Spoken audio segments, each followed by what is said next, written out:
What up, folks? It has been a minute, and I missed y'all. I hope you missed me too.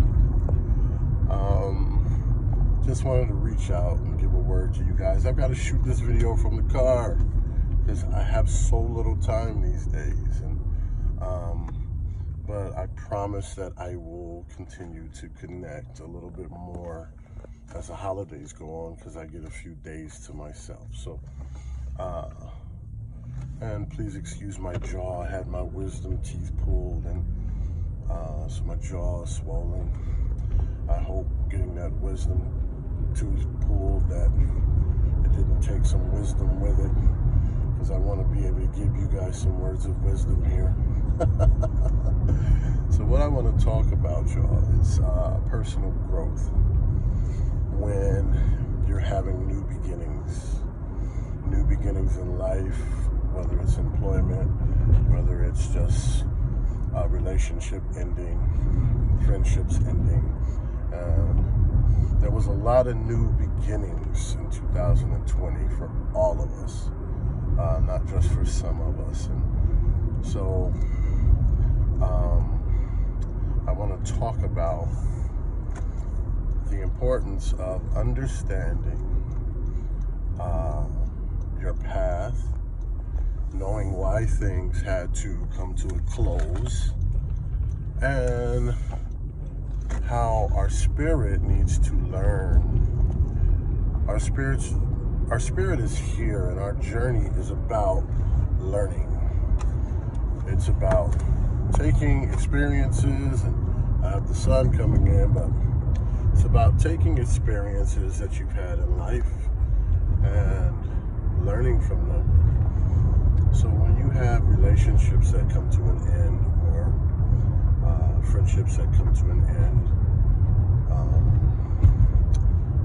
in order for you to grow, you have to take time to yourself to reflect on why you lost the friendship or why you lost the relationship. And generally, there's two ways that people handle that. One way is to point the finger at the other person. And you can do that.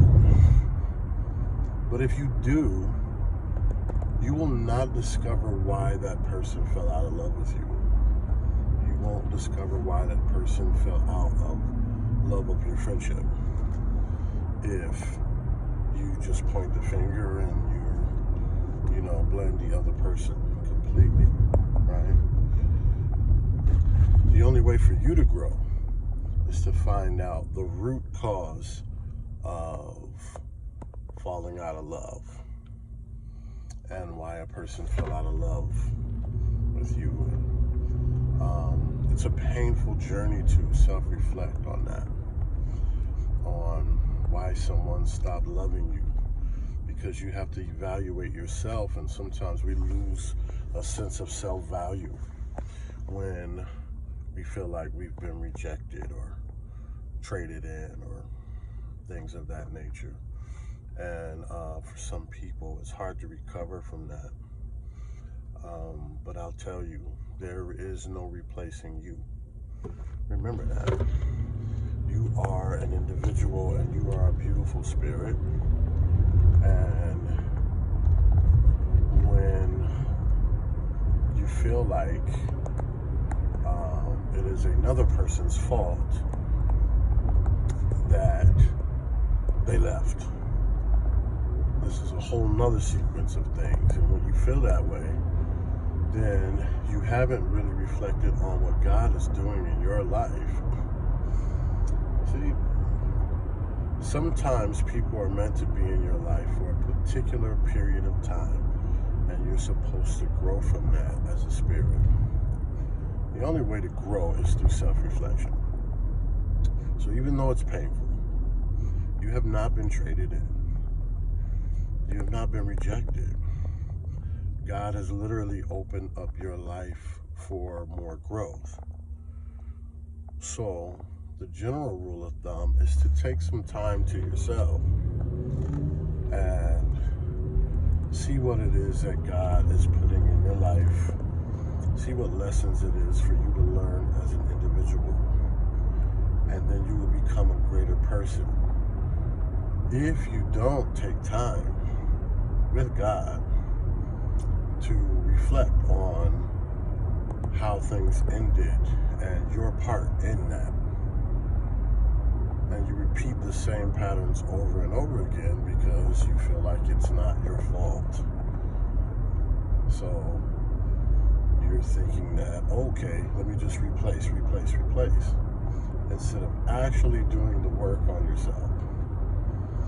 When you do that, you're doomed to repeat the same problems over and over again, because you really haven't taken the time to get the lessons, so you have not become a greater person.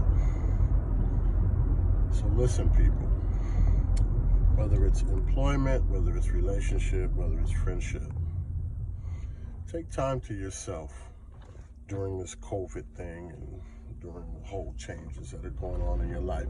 Take time to yourself, right? We have nothing but time with COVID. Connect with God.